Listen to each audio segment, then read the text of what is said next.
Okay, what's up guys? Dr. Caldwell here. We're going to go over how to use the neck orthotic. We have the awesome Emma that's going to help us demo this. So depending on which one you get, it will have little pieces that you can pull off. You're going to put it on, you're going to leave it how it is unless one of two things happens, which I'll show you in a minute. So first what you do, it has this kind of smooth side to it. So when you look at the pyramid, there's a smooth side that's short, smooth side that's long, and then obviously you have the flattest part, which is going to go on the bottom. So what you'll do with this, and a lot of people make a mistake with this, is they try to put it in the middle of their neck. You don't want to do that. You want to shove it under your shoulders pretty much as far as you can get them without it being on your shoulder blades. So with Emma, what we're going to do, we're going to lift her head, we're going to shove it way down underneath. So that little bone, and then you can lay your head back, Emma. So that little bone that you feel at the bottom of your neck is pretty much where the top of this pyramid is going to go. Let me just double check with Emma. I might actually go a little lower on you, Emma. Good, right like that, perfect. And then if you notice Emma, when she's laying her head, it's like her head is laying over it and she's looking up and backwards. If you're looking straight up and down, it's probably not low enough.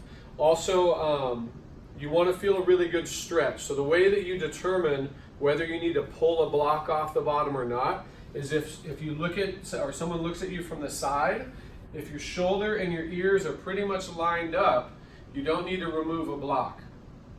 If your ear is way above your shoulders in relation to the ground, then you would. But 99% of people, you're going to keep everything on there. You're not going to remove anything. Sometimes if you've got a really painful neck, I'll have you take the bottom piece off of it. It just kind of tears away, and start with it on the lowest one. And then as your neck gets more acclimated to doing it, then you can add that piece back. But with the neck orthotic, you're going to start at 5 minutes, and I don't want you to start the neck orthotic the first week of care. The earliest I would have you start is the second week of care.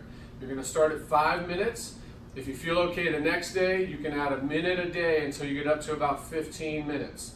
Now, a lot of you are going to get to a point where you're not doing it daily. To me, it's more important that you're doing at least 5 minutes a day versus 15 minutes twice a week. But it's really critical because when I'm adjusting you, think of it like I'm warming up the clay as if your neck is the clay and that the orthotic is actually molding the clay. But this is a critical part of corrective care of your spine. Exercises alone are not going to do it. Adjustments are going to correct a lot of it on its own, but this is just going to get us a lot better results.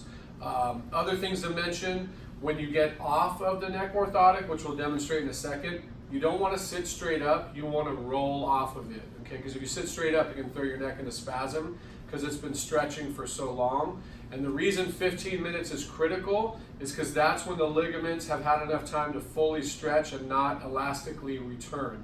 So if you can get to 15 minutes, you're going to be really, really good. It's going to be a lot better and more effective. But even if you only do 5, I'm still happy with you as long as you're doing it as many days a week as you can. Once we get through corrective care, then you can start spreading it out. But you're going to use the neck orthotic the rest of your life if we've deemed based on your x-rays that this is something you need. So if you guys have further questions, another element or another orthotic we use is called the back magic. You can use that at the same time. We're going to do a different video for that. And the times are going to be about the same on the back magic, just a little bit different instructions. So if you guys have further questions, you can ask me when you come into the office. Emma, I'm going to have you kind of demonstrate how you just kind of roll to the side so you can roll away from it. Perfect. Kind of support your neck as you get up, and that way it'll keep it. If it does get really sore too, I want you guys to ice, especially at the beginning. I don't want you guys to heat your neck. If you heat it, it'll feel good while you're doing it, but then it's going to inflame it more hours later. Ice never really feels good when you're doing it, but it's going to make the nerves kind of cool down. It's going to make everything neutralize. It's going to make things heal faster and quicker. So any other questions, let us know. Thanks again. Good luck to everybody, and we'll see you guys soon.